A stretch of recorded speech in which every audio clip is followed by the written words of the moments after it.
El sol implacable de 1885 no solo iluminaba la frontera árida entre México y Texas, la calcificaba, transformando la tierra en un espejo de polvo y desesperación silenciosa.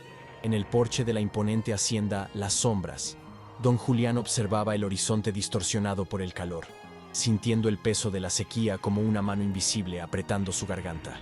El silencio de la tarde era roto solo por el viento seco que arrastraba plantas muertas por el patio, un sonido que recordaba el susurro de fantasmas antiguos cobrando deudas olvidadas.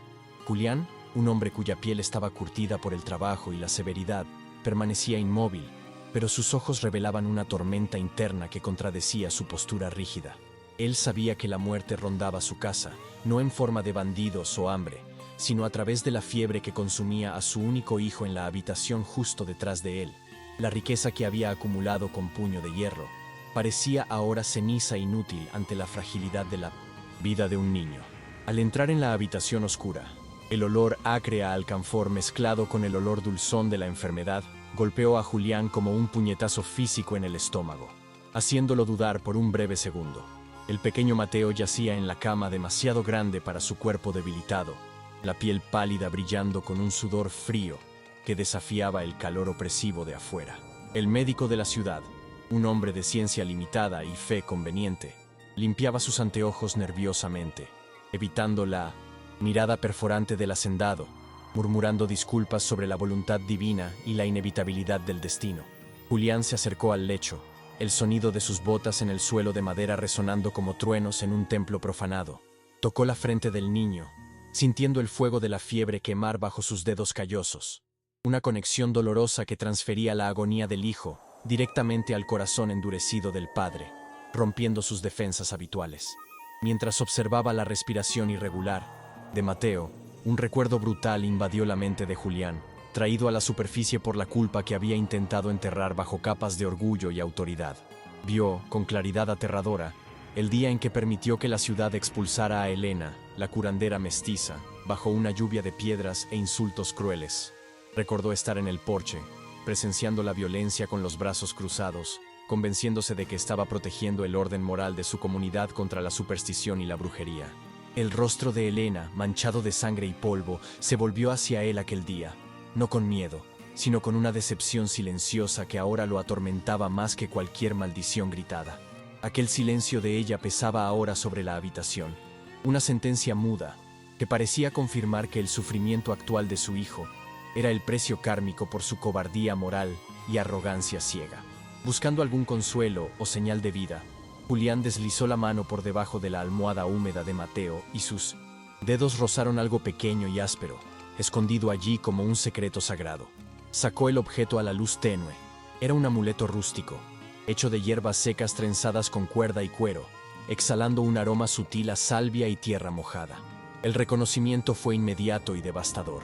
Era un regalo de Elena, algo que el niño había guardado y protegido incluso ante el terror que los adultos imponían sobre el nombre de ella.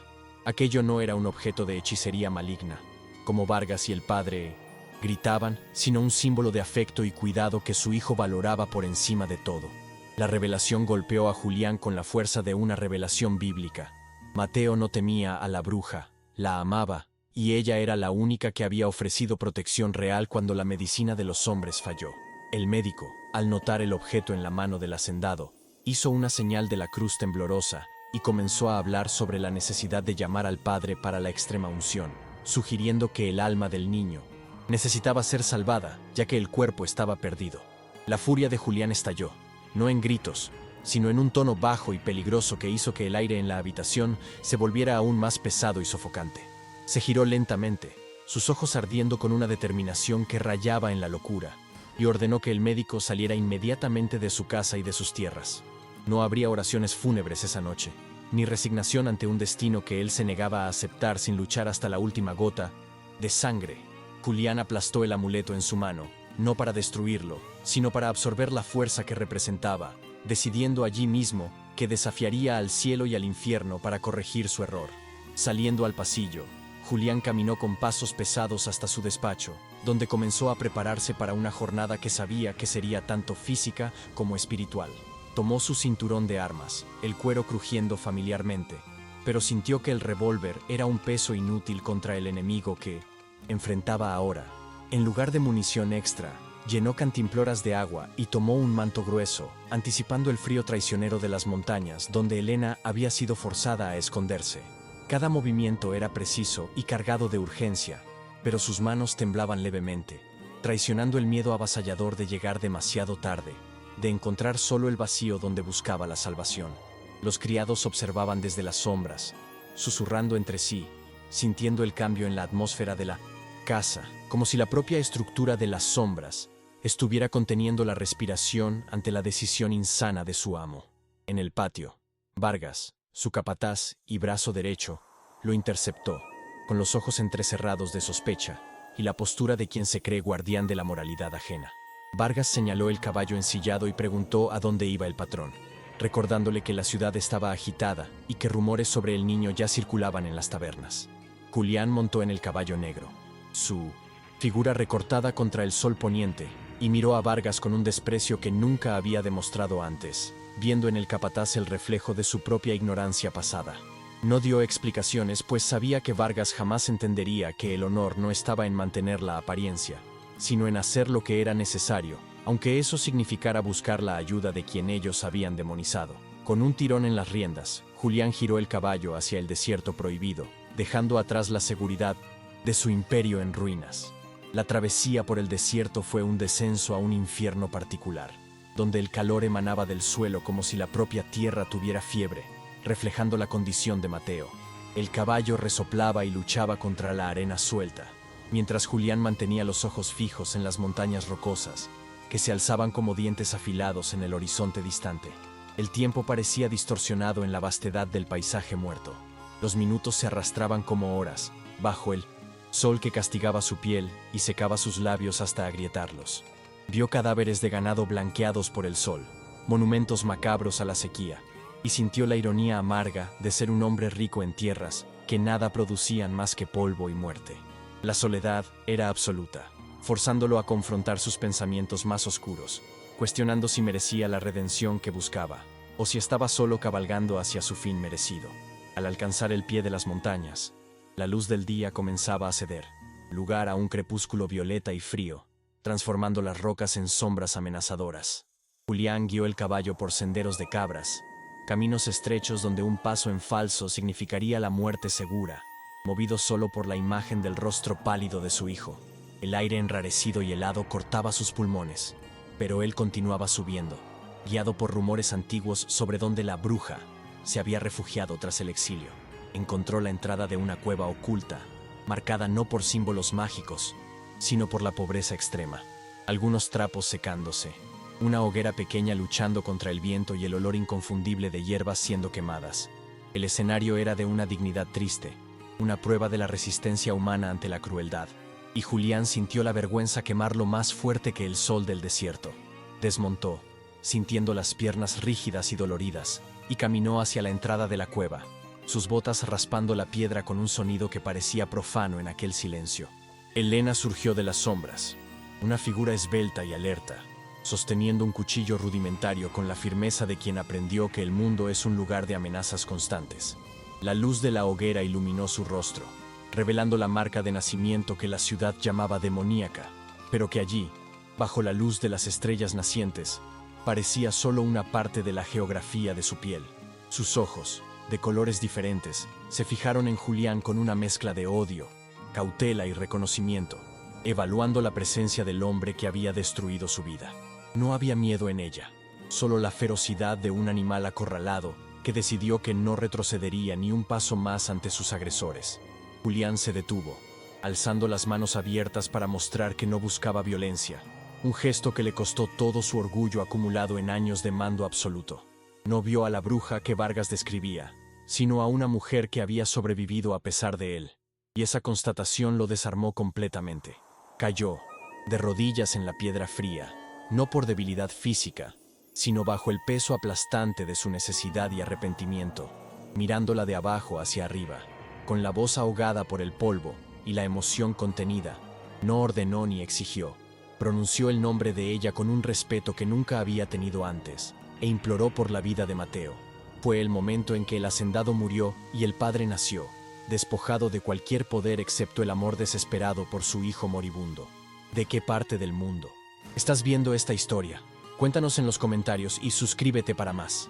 Elena permaneció inmóvil ante Julián, el cuchillo aún firme en su mano, pero sus ojos heterocromáticos recorrían al hombre arrodillado con una mezcla de incredulidad y desprecio antiguo. El sonido del viento aullando en la entrada de la cueva parecía llenar el silencio tenso entre ellos, trayendo consigo el polvo que un día cubrió el cuerpo de ella cuando fue expulsada por orden de aquel mismo hombre. Ella recordaba cada piedra, cada insulto gritado, y ver al poderoso hacendado reducido a un suplicante en la tierra sucia no le traía la satisfacción que había imaginado, solo una tristeza profunda por la miseria humana. Julián no osó levantar la cabeza, manteniendo los ojos bajos en señal de sumisión total, consciente de que cualquier movimiento brusco podría ser interpretado como una amenaza. La hoguera estalló, lanzando chispas que murieron en el aire frío, iluminando las cicatrices visibles e invisibles que ambos cargaban aquella noche fatídica. Con la voz ronca, Julián repitió el pedido, esta vez mencionando el amuleto que había encontrado debajo de la almohada de Mateo, admitiendo que su hijo había guardado aquel objeto como un tesoro sagrado. La mención del amuleto hizo que la postura defensiva de Elena vacilara. Sus hombros se relajaron imperceptiblemente y el cuchillo bajó algunos centímetros, pues ella sabía que aquel objeto había sido dado con amor genuino para proteger la inocencia del niño. Miró las manos callosas de Julián, manos que sabían herir y destruir, ahora abiertas y temblorosas, implorando por la oportunidad de salvar la única cosa pura que quedaba en su vida árida. Elena comprendió, en ese instante, que la arrogancia del hacendado había sido quebrada no por la fuerza, sino por el miedo avasallador a la pérdida, y que el hombre ante ella no era el tirano, sino solo un padre desesperado ante el abismo. Ella guardó el cuchillo en la cintura con un movimiento fluido, y le dio la espalda, comenzando a recoger frenéticamente sus pocas pertenencias esparcidas por la cueva húmeda.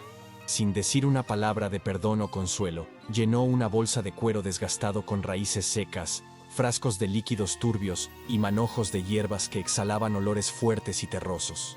Julián se levantó lentamente, sus articulaciones crujiendo con el frío, y la observó trabajar con una eficiencia que denotaba años de práctica solitaria y supervivencia en condiciones adversas.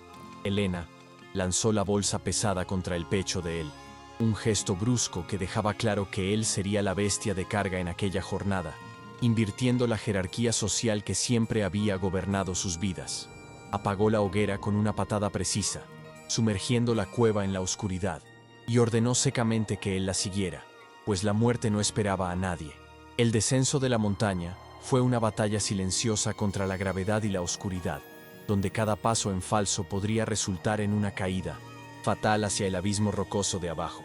El caballo de Julián, nervioso y cansado, resoplaba y resbalaba en las piedras sueltas, sus cascos arrancando chispas que brillaban brevemente antes de desaparecer en la noche sin luna.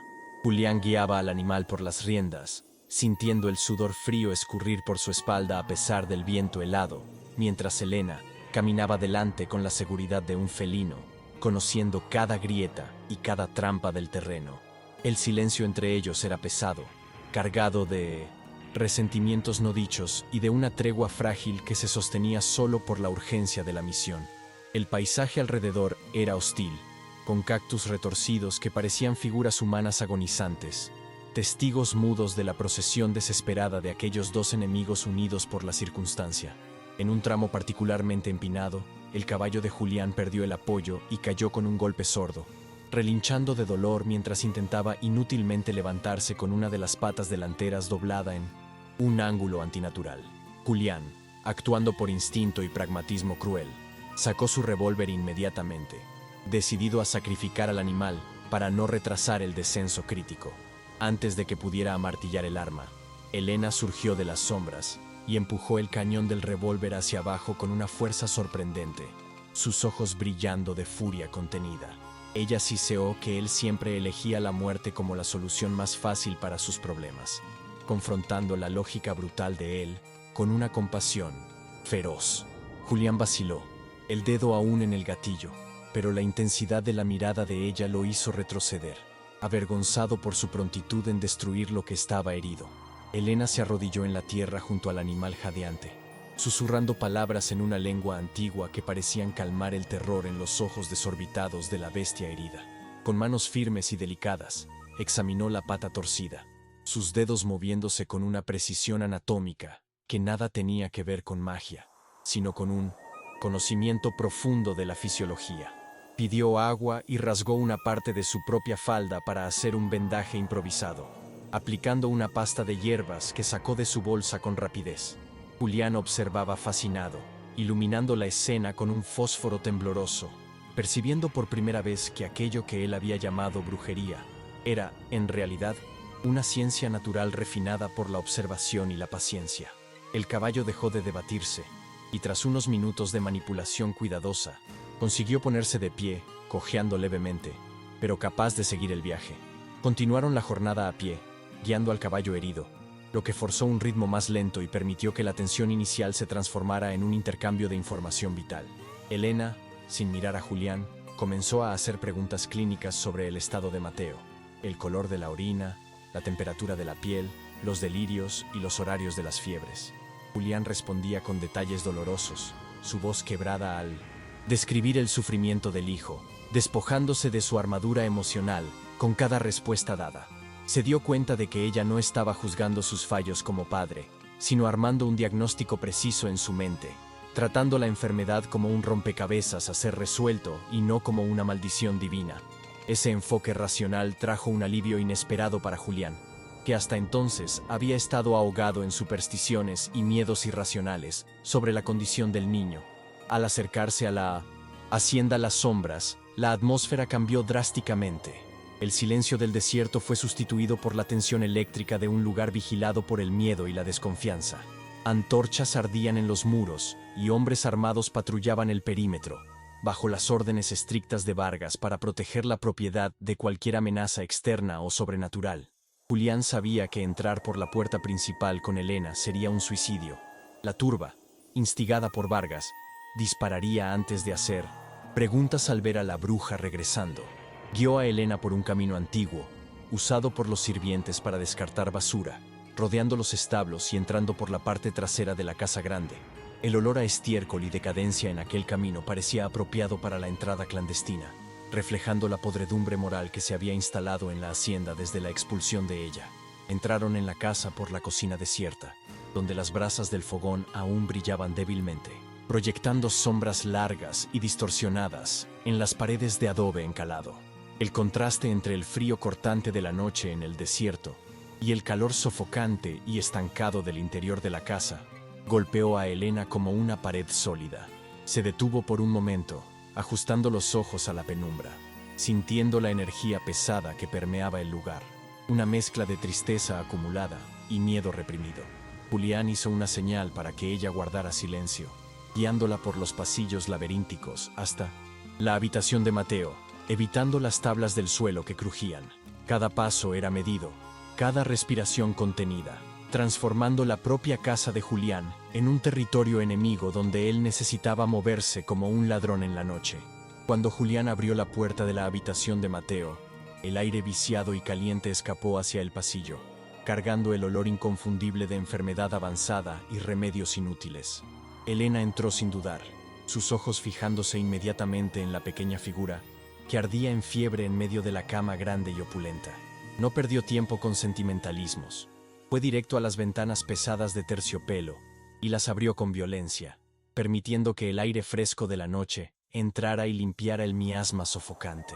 Julián hizo ademán de protestar, temiendo que el frío empeorara la condición del niño, pero la mirada severa de Elena lo calló inmediatamente. Ella explicó, con un tono bajo y autoritario, que la enfermedad se alimentaba de aquel calor estancado y que el niño necesitaba respirar para luchar por la vida. Elena se acercó a la cama y colocó el dorso de la mano en la frente y en el pecho de Mateo, sintiendo el calor irradiar como si hubiera brasas bajo la piel pálida y húmeda del niño.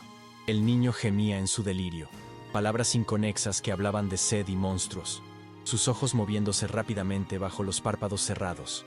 Elena comenzó a retirar las mantas pesadas que sofocaban el cuerpo pequeño, ignorando los protocolos médicos, de la época que dictaban sudar la fiebre a toda costa. Ordenó a Julián que trajera palanganas de agua fresca y paños limpios, asumiendo el control total de la situación con una naturalidad que anulaba la autoridad del hacendado en su propia casa. Julián corrió a obedecer, sintiéndose extrañamente aliviado por tener a alguien diciéndole qué hacer, alguien que parecía saber exactamente cómo enfrentar al enemigo invisible. El tratamiento comenzó de forma brutal y nada poética. Elena maceraba hierbas en un cuenco de barro, creando una pasta verde oscura con un olor acre y amargo que ardía en los ojos. Aplicó la mezcla directamente en el pecho y la frente de Mateo, frotando con vigor para hacer que la piel absorbiera los aceites esenciales de las plantas. El niño reaccionó, contorsionándose y llorando sin despertar, lo que hizo que el corazón de Julián se apretara de angustia y duda renovada. Parecía una tortura, ver la piel sensible ser frotada con aquella sustancia extraña, y la parte racional de Julián cuestionaba si no había cometido un error terrible al traer a aquella mujer salvaje para tocar a su hijo. Pero miró las manos de Elena, firmes y enfocadas, y vio en ellas una determinación que el médico de la ciudad jamás había poseído. Las horas comenzaron a arrastrarse, marcadas por el tic-tac monótono y enloquecedor del reloj de péndulo en el rincón de la habitación, que sonaba como latidos de un corazón mecánico. Julián permanecía en un rincón, observando la escena a la luz vacilante de velas de sebo, sintiéndose inútil e impotente ante la batalla que se libraba en la cama. Elena no paraba un segundo, cambiaba los paños mojados, forzaba gotas de un líquido ambarino entre los labios del niño y monitoreaba su pulso con obsesión. La sombra de ella proyectada en la pared crecía y disminuía con la luz de las velas, pareciendo a veces un ave de rapiña y otras veces un ángel guardián, dependiendo del ángulo y del miedo de quien observaba. La habitación se había convertido en un universo aparte, aislado del resto del mundo, donde las leyes de la vida y de la muerte estaban siendo renegociadas.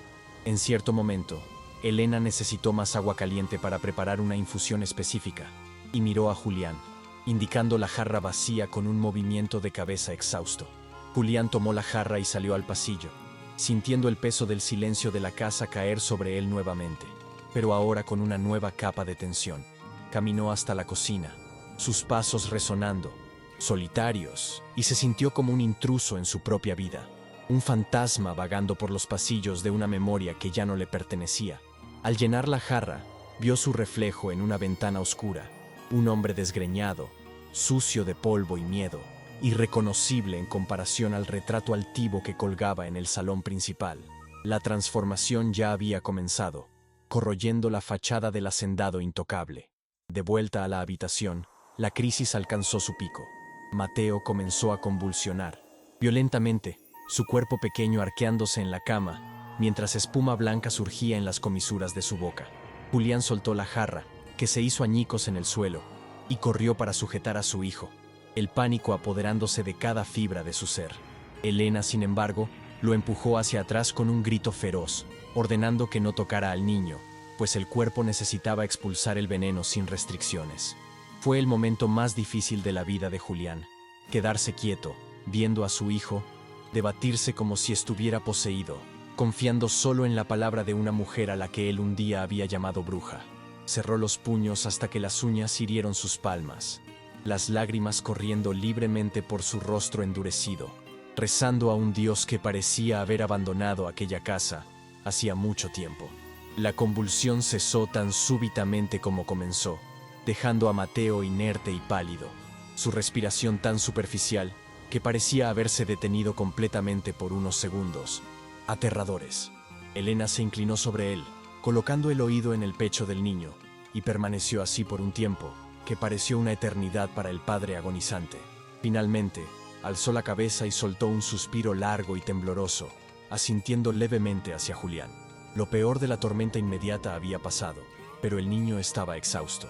Limpió la espuma de la boca de Mateo con una ternura que contrastaba con la violencia de los minutos anteriores, acomodando la almohada y cubriéndolo con una sábana ligera.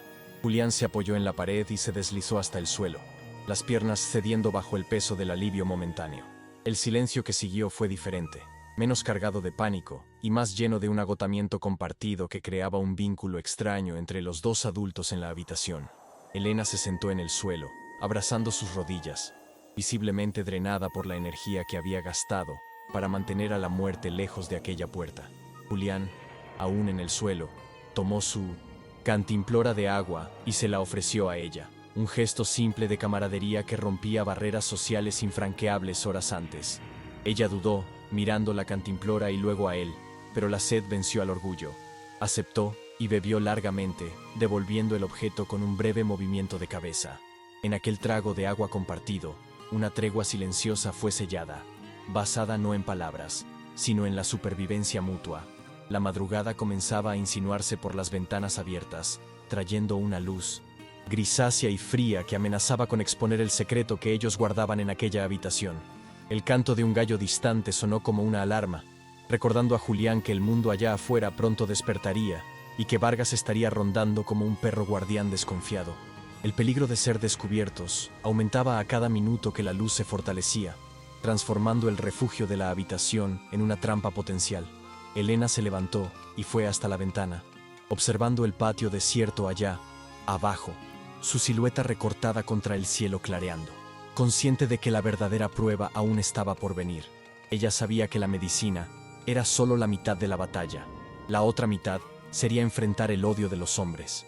Elena se volvió hacia Julián y explicó, en voz baja, que la enfermedad de Mateo no era solo física, sino también fruto de la tensión y la tristeza que permeaban aquella casa de piedra y silencio.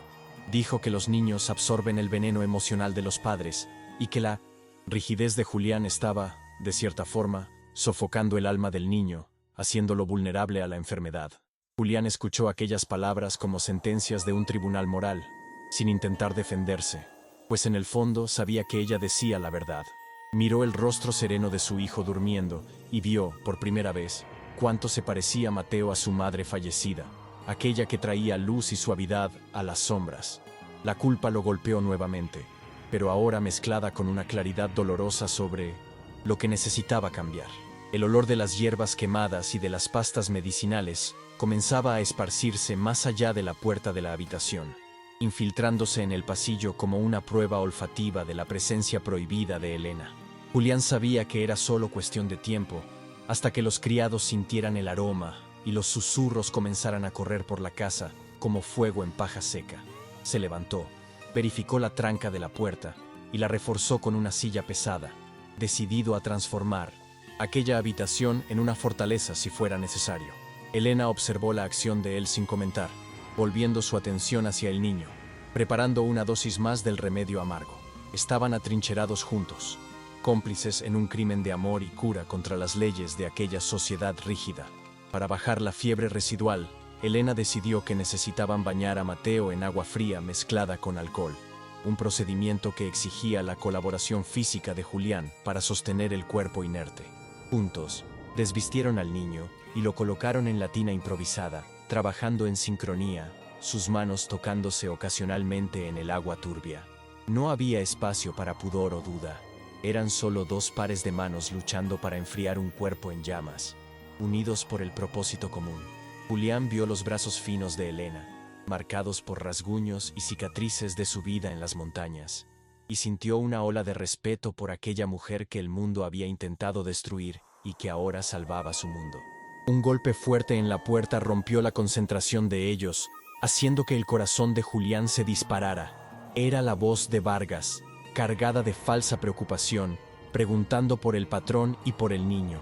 Julián hizo señal a Elena para que guardara silencio y se acercó a la puerta sin abrirla, respondiendo con una voz que intentaba enmascarar el temblor de su cuerpo.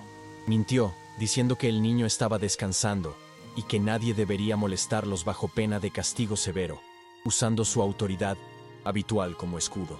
Vargas, del otro lado, vaciló, pero el tono de su voz dejó claro que no creía en aquella historia y que su sospecha se había transformado en certeza. El sonido de las botas de Vargas alejándose fue pesado y lento, como la cuenta regresiva de una bomba. Elena, percibiendo la tensión insoportable de Julián, comenzó a tararear una melodía antigua y suave, una canción de cuna que ella solía cantar para los niños de la aldea antes de ser exiliada. La melodía llenó la habitación, compitiendo con el sonido del viento allá afuera, y Julián reconoció la música inmediatamente. Era la misma que Mateo tarareaba cuando jugaba solo.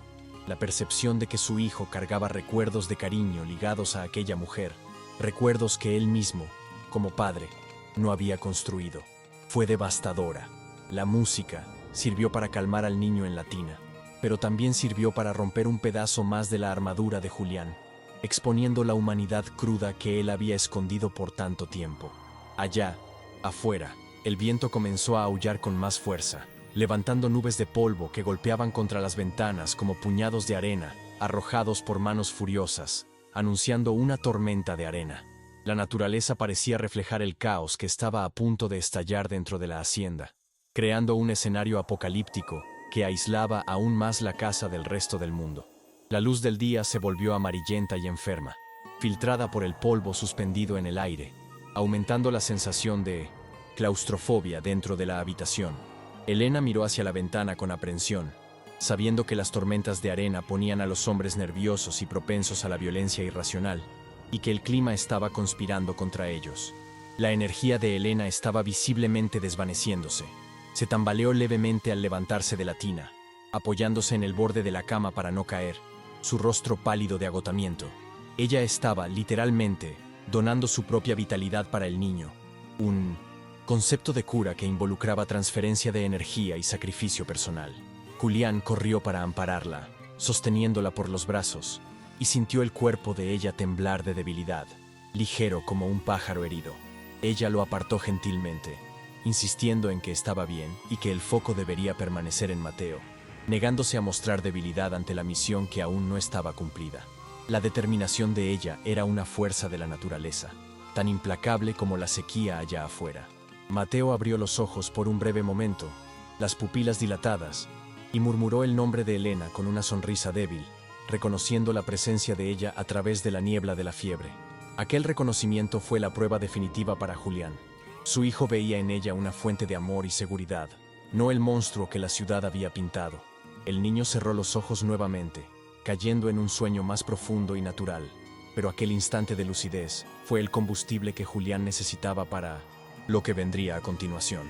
Miró a Elena con gratitud muda, entendiendo que ella había logrado alcanzar el alma de su hijo donde él, con todo su poder y dinero, había fallado. El sonido inconfundible de voces alteradas y botas pesadas comenzó a subir desde el patio, penetrando las paredes gruesas de la casa como un presagio de desastre inminente. Vargas no se había ido. Había reunido a los hombres, alimentando sus miedos y prejuicios con la certeza de que la bruja estaba allí dentro, terminando el trabajo de matar al heredero. Los gritos de traer a la bruja afuera y purificar la casa comenzaron a volverse inteligibles, transformando la sospecha en una amenaza de linchamiento real e inmediato. El miedo en la habitación se volvió palpable, una entidad física que se alojaba en la garganta y dificultaba la respiración. Vargas gritó desde el patio, su voz amplificada por la rabia y por el viento, exigiendo que Julián entregara a la mujer o ellos entrarían por la fuerza para salvarlo del hechizo. Era un ultimátum directo a la autoridad de Julián, una rebelión abierta disfrazada de lealtad y fervor religioso. Elena miró la puerta cerrada con terror, sabiendo exactamente lo que aquellos hombres harían con ella si la atrapaban. El recuerdo de las piedras y de los insultos volvió con fuerza total. Miró hacia la ventana, considerando entregarse para ahorrar a la casa y al niño de la violencia de la turba, un sacrificio final que parecía inevitable en su mente cansada. Pero cuando hizo ademán de ir hacia la puerta para entregarse, Julián la sujetó por el brazo con una firmeza que no admitía contestación, sus ojos ardiendo con una nueva resolución.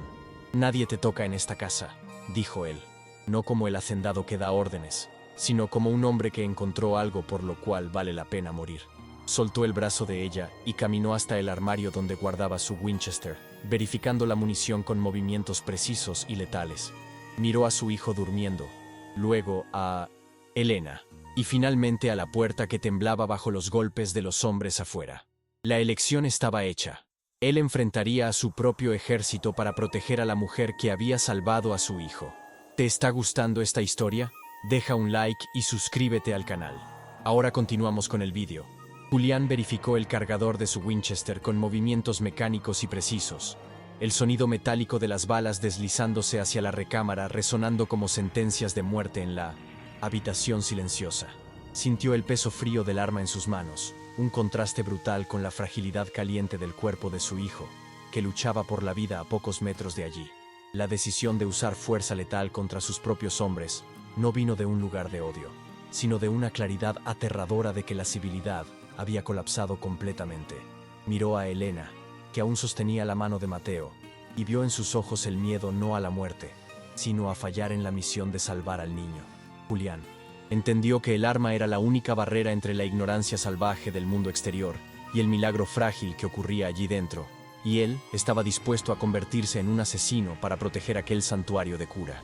Elena, percibiendo la intención asesina en los ojos de Julián, soltó la mano del niño y caminó hacia él, colocando sus manos sucias de hierba sobre el cañón del arma, empujándolo suavemente hacia abajo. Ella susurró con urgencia que la sangre derramada mancharía el alma de la casa y que la violencia solo alimentaría la energía oscura que ya rondaba al niño enfermo. Julián miró las manos de ella sobre el acero frío, el contraste entre la curandera y el guerrero, y sintió un conflicto desgarrador entre su instinto de protección y la sabiduría moral de ella. Él replicó, con la voz quebrada, que no había otra lengua que aquellos hombres entendieran más que la fuerza bruta, y que no permitiría que ella fuera el cordero de sacrificio de su propia redención tardía. Fue un momento de intimidad forjada en el fuego, donde él rechazó la pasividad y eligió, por primera vez, defender a la bruja contra el mundo. El sonido de la madera de la puerta principal crujiendo bajo los golpes allá abajo reverberó por la estructura de la casa, subiendo por las paredes como un temblor de tierra que anunciaba la destrucción total. Los gritos de Vargas, incitando a los peones a invadir para limpiar el mal, se volvieron más altos y frenéticos, mezclándose con el aullido del viento, de la tormenta de arena. Julián sabía que la puerta de la habitación no aguantaría un ataque directo, y que permitir que la lucha ocurriera allí dentro sería fatal para el corazón debilitado de Mateo. Tomó la decisión táctica de llevar el enfrentamiento afuera, hacia el balcón del piso superior que daba al patio, desviando la atención de la turba hacia sí mismo. Dio una última mirada a su hijo, grabando la imagen del niño en su mente como un talismán, y caminó hacia las puertas del balcón, abriéndolas a la noche caótica. Al pisar en el balcón, el viento caliente y cargado de polvo golpeó a Julián con la fuerza de un golpe físico, haciendo que su abrigo largo ondeara violentamente alrededor de su cuerpo tenso. Allá abajo, en el patio iluminado por antorchas que crepitaban y escupían humo negro, decenas de hombres alzaron la vista, sus rostros distorsionados por las sombras y por el odio colectivo. La visión de su patrón armado, parado en lo alto como un juez vengativo, hizo caer un silencio momentáneo sobre la multitud, interrumpiendo los gritos y congelando el movimiento. Las antorchas lanzaban una luz rojiza e infernal sobre la escena, transformando la hacienda familiar en un escenario de pesadilla, donde la lealtad había sido sustituida por la histeria. Julián afirmó los pies en el suelo de madera, la Winchester descansando en la curva del brazo, y encaró el abismo humano que él mismo había ayudado a crear con su negligencia pasada. Vargas, posicionado al frente de la turba como un profeta del apocalipsis, se recuperó del choque inicial y apuntó un dedo acusador hacia Julián, rompiendo el silencio con su voz estridente. Gritó que el patrón estaba hechizado, que la bruja había envenenado su mente así como estaba matando a su heredero, y que era deber de ellos salvarlo de sí mismo. Las palabras de Vargas eran venenosas y calculadas, diseñadas para transformar la traición en un acto de piedad religiosa, legitimando la violencia que estaba a punto de estallar. Julián observó a su capataz y vio, con una claridad dolorosa, el reflejo de su propio prejuicio antiguo, la misma arrogancia ciega que lo hizo expulsar a Elena años atrás. Vargas no era un monstruo externo, era la encarnación de los errores de Julián, un fantasma del pasado que había vuelto para cobrar el precio final.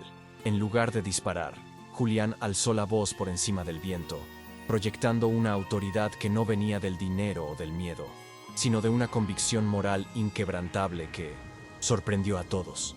Declaró que si había algún mal en esa casa, era la ignorancia y el odio que ardían en los ojos de ellos, no las manos de la mujer que luchaba por la vida de su hijo allá adentro.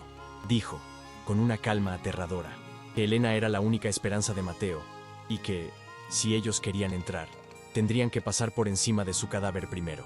La declaración fue un choque sísmico para los hombres, que nunca habían escuchado a su amo hablar con tanta vulnerabilidad y fuerza al mismo tiempo. El arma de Julián no apuntaba a nadie específicamente, pero su presencia dominaba el espacio, desafiando a cada hombre a cuestionar si estaba dispuesto a matar al hombre que juraron servir. La tensión en el patio alcanzó el punto de ruptura. Algunos hombres bajaron las armas, confundidos por la postura del patrón, mientras otros, incitados por Vargas, afirmaron sus rifles y se prepararon para disparar. El viento aullaba cada vez más fuerte, levantando remolinos de polvo que cegaban momentáneamente y aumentaban la sensación de caos inminente, como si la naturaleza exigiera sangre. Julián permaneció inmóvil, una estatua de determinación solitaria, consciente de que cualquier movimiento brusco desencadenaría la masacre que él intentaba evitar desesperadamente. Sentía el sudor escurrir por su espalda y el corazón latir contra las costillas, pero mantuvo la mirada fija en Vargas, trabando un duelo silencioso de voluntades. Era el momento decisivo, donde la lealtad ciega colisionaba con la verdad humana, y el resultado pendería de un hilo tenue de duda. Dentro de la habitación, ajena al enfrentamiento mortal que se desarrollaba en el balcón, Elena libraba su propia batalla silenciosa contra la fiebre que alcanzaba su pico crítico. Mateo comenzó a temblar incontrolablemente, sus dientes castañeteando con un sonido seco, mientras su cuerpo exhalaba un calor que parecía capaz de incendiar las sábanas. Elena no tenía armas de fuego, solo su fe en la naturaleza y sus manos cansadas, que continuaban cambiando las compresas y susurrando palabras de consuelo para el alma del niño. Ella sabía que los hombres afuera querían su sangre, pero su foco estaba enteramente en la respiración irregular del niño, ignorando el miedo paralizante de su propia muerte inminente. Estaba dispuesta a morir allí, en aquella habitación, siempre y cuando su último acto fuera arrancar a aquel niño de las garras de la oscuridad. Allá afuera, la paciencia de Vargas se agotó. Tomó una piedra del suelo y la arrojó con furia en dirección al balcón, golpeando a Julián en la frente con un impacto sordo y violento. La sangre comenzó a escurrir inmediatamente, una línea roja brillante que bajaba por el rostro del hacendado. Pero Julián no retrocedió ni levantó la mano para limpiar la herida. Permaneció impasible, la sangre mezclándose con el polvo en su piel, transformándolo en una figura mártir que se negaba a responder a la violencia con más violencia. La imagen del patrón, sangrando, pero inmóvil, causó un murmullo de incomodidad entre los peones, que comenzaron a sentir el peso de la vergüenza corroer su furia colectiva. La dignidad de Julián ante la agresión física era un arma más poderosa que cualquier rifle, exponiendo la cobardía brutal de la turba. Vargas, percibiendo que estaba perdiendo el control sobre los hombres, alzó su pistola y gritó una orden final para atacar, desesperado por forzar un desenlace sangriento que encubriera su insubordinación. El clic de decenas de armas siendo amartilladas sonó como el estallido de huesos secos, y el tiempo pareció congelarse en aquel segundo fatídico antes del disparo. Julián cerró los ojos por un instante, aceptando su destino, rezando solo para que su sacrificio le diera a Elena tiempo suficiente para huir o para salvar al niño. El mundo se resumió al sonido del viento y a la respiración pesada de los hombres, todos suspendidos en el borde de un precipicio moral del cual no habría retorno. La tragedia parecía inevitable, escrita en las estrellas polvorientas de aquella noche maldita. De repente, un sonido cortó el aire sofocante de la noche, viniendo desde dentro de la habitación detrás de Julián, un sonido tan inesperado que paralizó los dedos en los gatillos. No fue un grito de dolor o el estertor de la muerte, sino la voz débil y límpida de un niño pidiendo algo simple y humano. Papá, agua. El sonido viajó por el balcón y bajó al patio, llevado por el viento, perforando la histeria colectiva con la verdad innegable de la vida que persistía. La voz de Mateo, lúcida y libre del delirio de la fiebre, era la prueba viva que contradecía todas las mentiras de Vargas sobre brujería y muerte. El silencio que siguió fue absoluto, pesado no ya de amenaza, sino de un choque reverente ante lo imposible que acababa de suceder. Julián se giró lentamente, dando la espalda a las armas apuntadas hacia él, un acto de vulnerabilidad suprema que demostraba que la batalla allá afuera ya no importaba. Soltó la Winchester en el suelo del balcón, el ruido del arma cayendo señalizando el fin de la hostilidad, y corrió hacia dentro de la habitación como un hombre sediento en busca de una fuente. Los hombres en el patio bajaron sus armas, uno por uno, mirándose unos a otros con la confusión de quien acaba de despertar de un trance colectivo. La realidad de la voz del niño rompió el hechizo del miedo que Vargas había tejido, revelando la monstruosidad de lo que estaban a punto de hacer. La bruja no había matado al heredero, lo había devuelto al mundo de los vivos. Dentro de la habitación, la escena que Julián encontró lo hizo caer de rodillas al lado de la cama, las lágrimas finalmente lavando la sangre y el polvo de su rostro.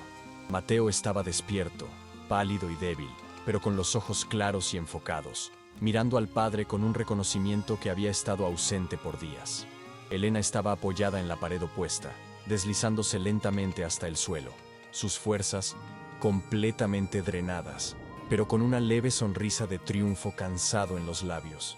La fiebre se había quebrado, disipada como la niebla bajo el sol de la mañana, dejando atrás solo el agotamiento y la vida renovada. Julián sostuvo la mano pequeña del hijo y la besó repetidamente, sollozando abiertamente, liberando toda la angustia que lo había consumido, indiferente a su imagen de hombre fuerte.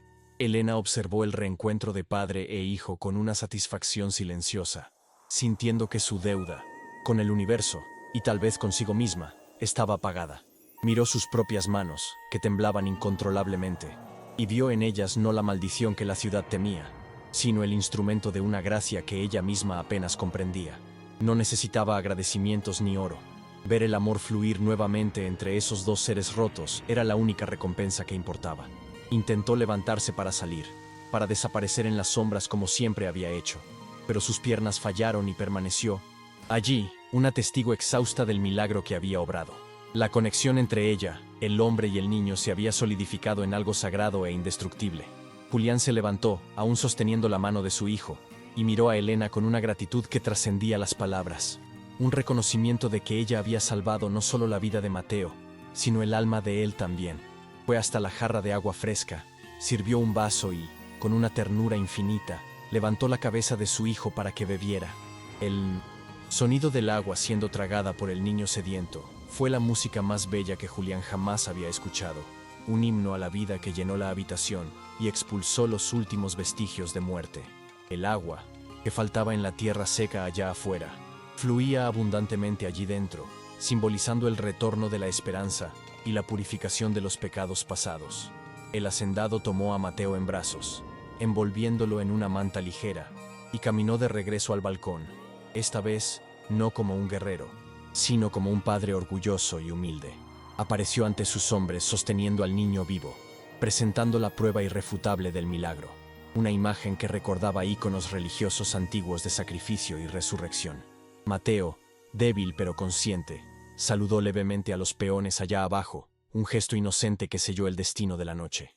Un murmullo de asombro y alivio recorrió la multitud. Hombres rudos se quitaron sus sombreros e hicieron la señal de la cruz, avergonzados de su propia duda y de la violencia que casi cometieron. Vargas quedó aislado en el centro del patio, su arma colgando inútil en la mano, derrotado no por una bala, sino por la verdad simple de la vida.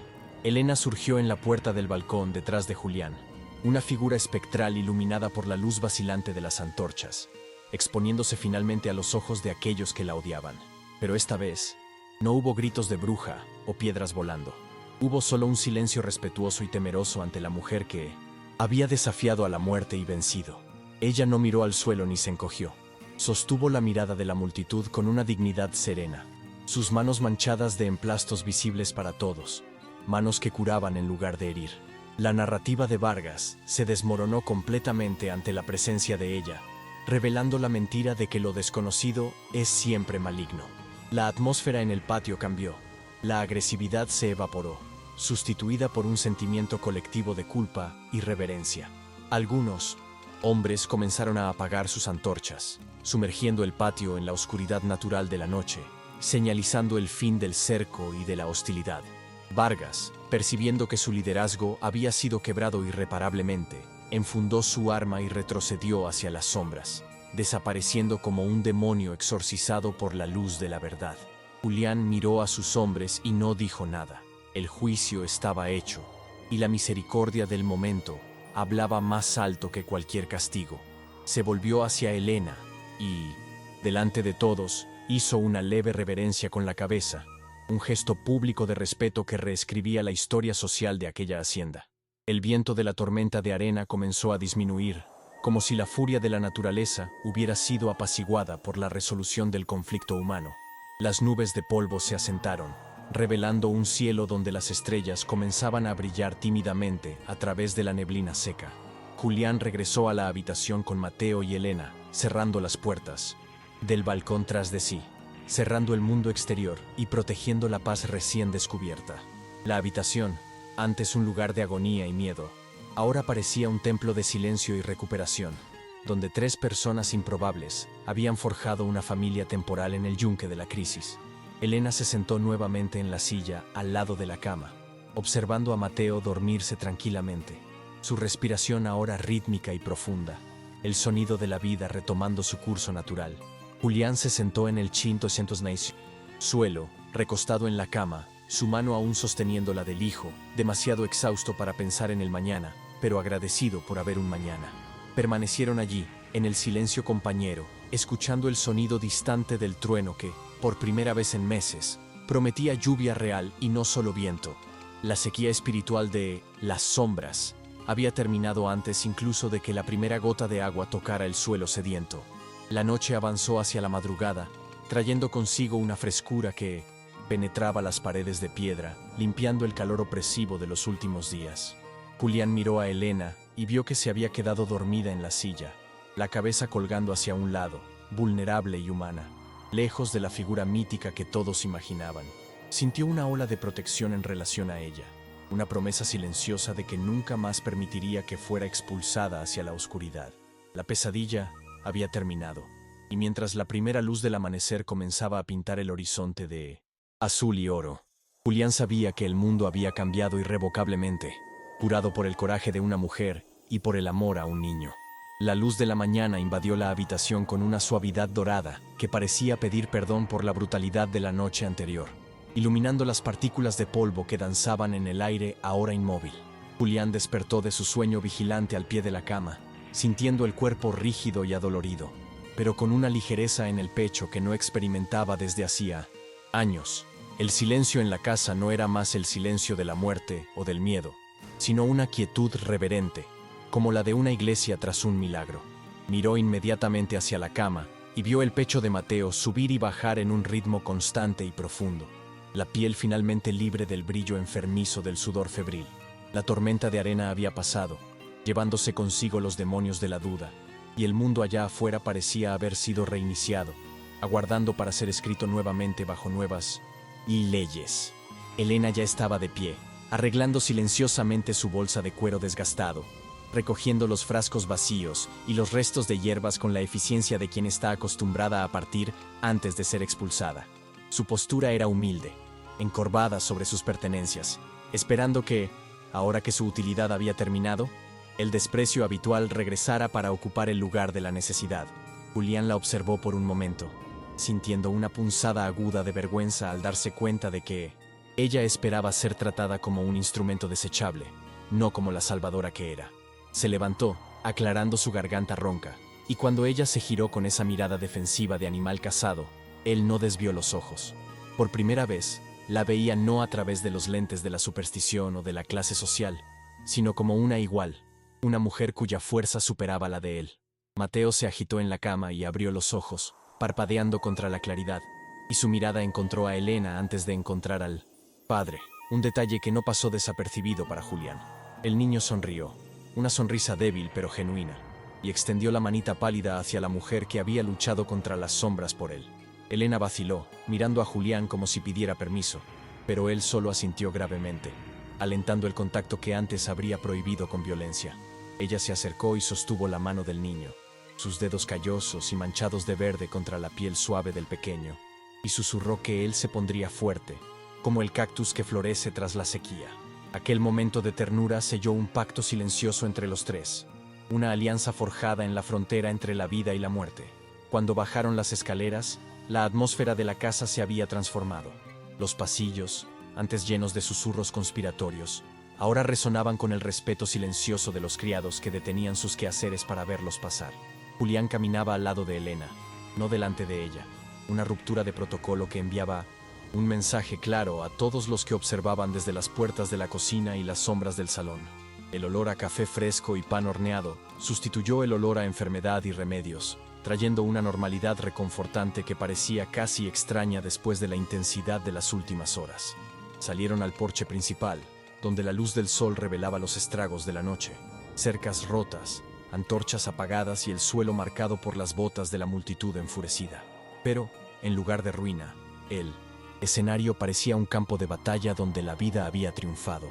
En el patio, los hombres que horas antes gritaban por sangre, ahora trabajaban en silencio, reparando los daños y evitando mirar directamente al patrón y a la curandera. Había una vergüenza colectiva palpable en el aire, pesada y espesa, mientras cada hombre confrontaba la memoria de su propia cobardía y de la violencia que casi cometieron. Vargas no estaba a la vista. Su ausencia era tan notoria como su presencia, un vacío que indicaba que su tiempo de influencia basada en el miedo había terminado en aquella hacienda. Julián se detuvo en lo alto de la escalera del porche, respirando el aire limpio, y sintió que su autoridad había cambiado de naturaleza. No estaba más basada en la fuerza del látigo, sino en el respeto conquistado por la integridad moral demostrada en la hora más oscura. Julián ordenó que prepararan el mejor carruaje, aquel que usaba solo para ir a misa o recibir gobernadores, y que lo forraran con las pieles más suaves para el viaje de regreso. El capataz sustituto, un hombre joven que había bajado el arma primero la noche anterior, corrió a obedecer, ansioso por expiar la culpa del grupo a través del servicio. Elena intentó protestar, diciendo que sus piernas eran fuertes y que ella conocía el camino de las cabras, acostumbrada a ser invisible y a no molestar. Julián, sin embargo, la sostuvo gentilmente por el hombro y dijo, lo suficientemente alto para que todos en el patio oyeran, que ella había entrado como una fugitiva, pero saldría como la invitada de honor de las sombras. No era solo un aventón, era una restauración pública de su dignidad robada. Mientras esperaban el carruaje, Julián fue hasta el pozo en el centro del patio y llenó una taza de metal con agua fresca, ofreciéndosela a Elena delante de todos sus hombres. Aquel gesto simple, de un hacendado sirviendo agua a una mestiza, tuvo el impacto de un terremoto social, desmontando siglos de jerarquía rígida en un único acto de humildad. Elena aceptó la taza, sus manos temblando levemente, y bebió mientras miraba el horizonte, donde nubes oscuras y pesadas comenzaban a formarse sobre las montañas distantes. El aire estaba cambiando nuevamente, cargado de electricidad estática y de un olor dulce y terroso que hacía que el corazón de los hombres del desierto latiera más rápido. El cielo, implacable por meses, parecía finalmente estar respondiendo al cambio que había ocurrido en el suelo abajo. El carruaje llegó, pulido e incongruente en medio del polvo, tirado por dos caballos blancos que resoplaban impacientes, listos para la jornada. Julián ayudó a Elena a subir, ofreciendo su mano como apoyo, un toque final que cerraba el ciclo de violencia, iniciado años atrás con piedras y gritos. Ella se sentó en el banco de terciopelo, pareciendo pequeña y fuera de lugar en aquel lujo, pero con la cabeza erguida, cargando su herencia y su conocimiento como una corona invisible. Miró a Julián una última vez, y no hubo palabras de agradecimiento grandiosas, solo un movimiento de cabeza que decía, estamos a mano, y una mirada que prometía que ella estaría allí si la oscuridad regresaba. La conexión entre ellos permaneció no dicha, preservada en el silencio que ambos valoraban. Cuando el carruaje comenzó a moverse, el sonido de las ruedas aplastando la tierra seca fue acompañado por un trueno profundo que rodó por el cielo como un tambor de celebración. La primera gota de lluvia cayó, pesada y fría, golpeando el rostro de Julián mientras observaba la partida, y pronto fue seguida por otra, y más otra. Los hombres en el patio dejaron de trabajar y alzaron los rostros hacia el cielo, riendo y gritando mientras el agua sagrada comenzaba a lavar el polvo de sus pieles y de sus conciencias. La lluvia, que la superstición decía haber sido bloqueada por la bruja, caía ahora libremente en su partida, probando que la verdadera maldición siempre fue la dureza de los corazones de los hombres, no la magia de una mujer solitaria. Julián permaneció bajo la lluvia, dejando que el agua empapara su ropa y lavara la sangre seca de su frente, sintiéndose bautizado en una nueva fe que no dependía de dogmas, sino de compasión. Miró hacia la ventana de la habitación de arriba y vio a Mateo, de pie y apoyado en el vidrio, saludando al carruaje que desaparecía en el camino fangoso. El niño sostenía contra el pecho el nuevo amuleto que Elena le había dejado, una pequeña bolsa de semillas que representaba el futuro y el crecimiento. La hacienda Las Sombras, antes una fortaleza de miedo y aislamiento, estaba ahora abierta a los elementos, vulnerable y viva, respirando con la tierra mojada que prometía renacimiento. La lluvia se intensificó, transformando el patio en un espejo de agua que reflejaba el cielo gris y lleno de promesas, borrando las marcas de la batalla y de la sequía. El desierto bebía con avidez, y Julián sabía que en pocos días el marrón estéril daría lugar a un verde, explosivo, así como la esperanza había florecido en medio de la desesperación.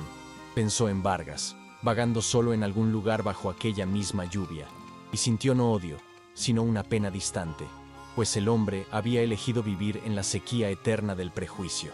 Julián se giró para entrar a casa, para reunirse con su hijo, sabiendo que el trabajo de reconstrucción sería largo, pero que los cimientos ahora eran sólidos.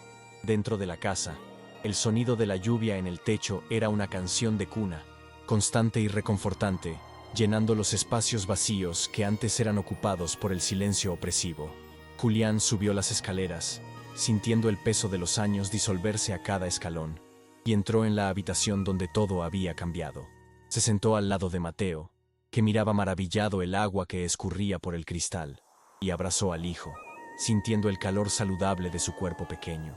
No había más necesidad de armas o de guardias. La protección real venía de la certeza de que habían enfrentado lo peor de sí mismos y sobrevivido. La cura no había sido solo física, había sido la extracción de un veneno que estaba matando el alma de aquella familia hacía mucho tiempo. En las semanas que siguieron, la leyenda de la bruja que trajo la lluvia se esparció por la región, pero Julián nunca permitió que hablaran mal de ella en su presencia nuevamente. Envió provisiones y telas a la cueva en las montañas regularmente, dejadas respetuosamente en la entrada. Ofrendas silenciosas que nunca eran devueltas, pero que desaparecían en la noche. La relación de ellos permaneció distante físicamente, pero conectada espiritualmente, un hilo invisible que unía la hacienda a la cima de la montaña. Elena continuó siendo la guardiana de los misterios de la tierra, y Julián se convirtió en el guardián de la justicia humana, ambos transformados por el encuentro en el abismo. La tierra floreció como nunca antes, cubriendo las cicatrices de la sequía con una alfombra de flores silvestres que parecían tener los mismos colores de los ojos dispares de Elena. Mateo creció fuerte, cargando consigo la sabiduría de que la bondad puede ser encontrada en los lugares más improbables y que el verdadero coraje es defender lo que es correcto, incluso cuando se está solo. Guardaba las semillas que Elena le había dado, plantándolas en el jardín de su madre, donde crecieron altas y resistentes, un recordatorio vivo de la noche en que la vida venció a la muerte. La hacienda dejó de ser Las Sombras y pasó a ser conocida como El Milagro, un nombre dado no por el dueño, sino por el pueblo que fue testigo de la redención. El ciclo estaba completo. La mujer que fue expulsada bajo piedras partió bajo lluvia y honor, y el hombre que cerró su corazón lo abrió para salvar lo que más amaba. Julián aprendió que el amor no es una debilidad, sino la fuerza más terrible y magnífica de la naturaleza, capaz de doblar el orgullo e invocar tormentas en el desierto. Mientras observaba la puesta de sol sobre sus tierras ahora verdes, tocó la cicatriz en la frente donde la piedra lo había golpeado, no con amargura, sino con gratitud. Era la marca de su despertar, el precio pagado por su segunda oportunidad, y la cargaría con orgullo hasta el fin de sus días. La historia de Las Sombras se convirtió en una parábola en la frontera, contada alrededor de hogueras y en mesas de cena, sobre cómo el prejuicio casi destruyó un futuro y cómo la empatía lo rescató. Pero para Julián y Mateo, no era una leyenda, era la memoria viva de la lluvia que lavó sus almas y de la mujer que, con manos sucias de tierra, tocó el rostro de Dios.